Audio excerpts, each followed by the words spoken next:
Okay, well, let's get going here. Let's start out with this tweet by Will Clemente that he put out today. Okay, hear me out, he says. If you don't own Bitcoin, you are essentially short it. In that regard, Bitcoin adoption will be the greatest short squeeze in human history. And what does he mean by this? Well, he says that if you don't own Bitcoin now, you will be forced to own it at some point in the future. And in essence, you will be buying at a higher price and thus driving the price of Bitcoin up much higher at that time. So it has the same impact as people who are shorting it have to cover their shorts at a time when the price goes higher. Bitcoin Archive says today, breaking, Florida governor wants to let businesses pay taxes in Bitcoin and crypto. So just another piece of proof that adoption of Bitcoin and crypto is really increasing across the world. Another breaking story today, NFL let exchanges sponsor teams, but they can't use crypto or cryptocurrency in any of their promotions. And further to that story, the NFL will now allow teams to seek sponsorships with blockchain companies, but wider restrictions regarding cryptocurrencies that can be exchanged for merchandise or experiences remain. After completing an evaluation of the technology, the league stated it will allow promotional relationships without undertaking excessive regulator or brand risk, according to that memo. And recently, the NFL and Players Union made a deal with Dapper Labs to create their digital video collectible NFTs. So, they're kind of talking out of both sides of their mouth here, saying that they want to protect their brand until they do more research into it, yet they are okay to do the NFTs through Dapper Labs. But anyways, it's still a very positive story. This tweet today from Mike Alfred. In 2036, the block reward that every Bitcoin miner in the world will be fighting to win is only 0.39 Bitcoin. Think about that. 39 Bitcoin every 10 minutes. What do you think the price will have to be in 2036? And in comparison, for today, Bitcoin goes through halvings roughly every 4 years, or 210,000 blocks. This means the block reward given to miners systematically halves over its lifespan. Since the last halving in May of 2020, successful miners have been receiving 6.25 Bitcoin for each block discovered, and which usually takes every 10 minutes. So right now, in 2022, they are getting 6.25 Bitcoin for each block. Going ahead in 2036, because of all the halvings, they're only going to be rewarded 0.39 Bitcoin. So I agree with Mike. Imagine what the price is going to have to be in 2036 to keep these miners going. Dan Held had this great tweet today about Bridgewater, Ray Dalio's company, the largest hedge fund in the world. They are about to buy Bitcoin. Are you not bullish? No would be my answer to that question. I am not. No, I am not bullish. That would be a double negative. I am very bullish.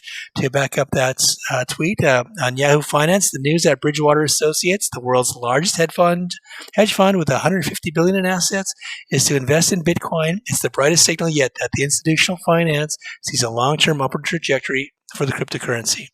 The hedge fund is one of several financial institutions that are adding Bitcoin to their investment portfolios. African Bitcoin and crypto users is up 25 times in 12 months. So this story goes on. According to the news research by the crypto exchange KuCoin, they reported that. So despite the fact that Bitcoin transactions in the African continent account for just 2.8% of the world's volume, the study from KuCoin implies that there are currently more payments or transfers than last year. That's for sure. So good news all around. Adoption across the world is getting stronger and stronger. This new post by Pomp, the $10 billion Bitcoin bet on stablecoins. Terra is planning to transition from an algorithmic stablecoin to a Bitcoin-backed stablecoin. Will this create the playbook for stablecoins and central banks to follow? Cutting to this story, Terra is one of the fastest growing blockchains currently. Its staking features are used by millions, leading to billions of dollars in total value locked. Now, following its success so far, the founder of Terra Network, Do Kwon, has announced that they will be purchasing Bitcoin to serve as their reserves. And why are they doing that? Well, as you know, Bitcoin is often referred to as digital gold. Over the years, Bitcoin has grown into the mainstream as one of the most efficient stores of value, seeing more people choose to store their wealth in the cryptocurrency rather than going with centuries-old gold. So Terra is following the likes of many companies that have gone before them to put Bitcoin on their balance sheet, as well as many large celebrities have done, such as Michael Saylor.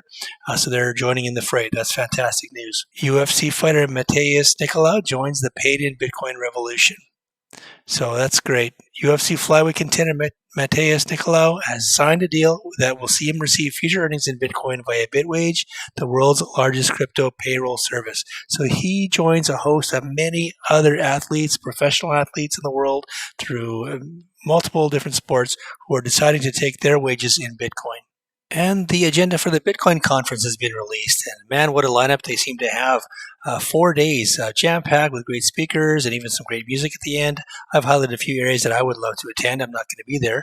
But the first one is The Future Looks Bright. This one looks good to me. Michael Saylor and Kathy Wood will be speaking there. And would that be great to be in attendance to hear that back and forth? On the mining stage, the Bitcoin governance users, developers, and miners, that'd be Preston Fish will be there. Ben Gagnon, who heads up operations for Bitfarm. I always love hearing him speak. Pierre Rochard and Harry Sudak. I love to be at that presentation. President Bukele will have his keynote at the Nakamoto stage, and that is something that I would surely love to hear. And then this one just kind of struck my fancy for some reason, the Canaan announcement. I wonder what they've got up their sleeve. But anyways, it looks like it's going to be a great 4 days of presentations. Tokens pose lesser risk than gold and oil for UK servers, according to a survey. So among 2,000 UK residents that were surveyed by one poll via Tokenize, 81% of the responders chose tokens as a safer and more secure alternative to traditional investments such as gold, oil, shares, and real estate. Driven by a difficult climate for traditional investment vehicles due to the pandemic, low interest rates, and inflation, the time is right for tokens to take center stage. So you can see a drive for tokens is coming in the near future. U.S. Senator Cynthia Lummis sees Bitcoin mining boosting the U.S. energy industry. And this is a story that's been quite popular over the past few weeks, talking about energy that is being used by Bitcoin miners. U.S. senators say Bitcoin can help the U.S. achieve energy independence. And in a tweet today, U.S. House of Representatives member Pete Sessions from Texas stated that Bitcoin mining will play a critical role in making America's energy sector independent. His assertion received near instant backing by Senator Cynthia Lummis from Wyoming, who has been long a crusader for Bitcoin within Congress. All right, so there you have it. Lots going on today in the crypto world and Web3 and mining. And man, just another normal day, but it seems like there's a lot going on. All right, you guys, thanks a lot.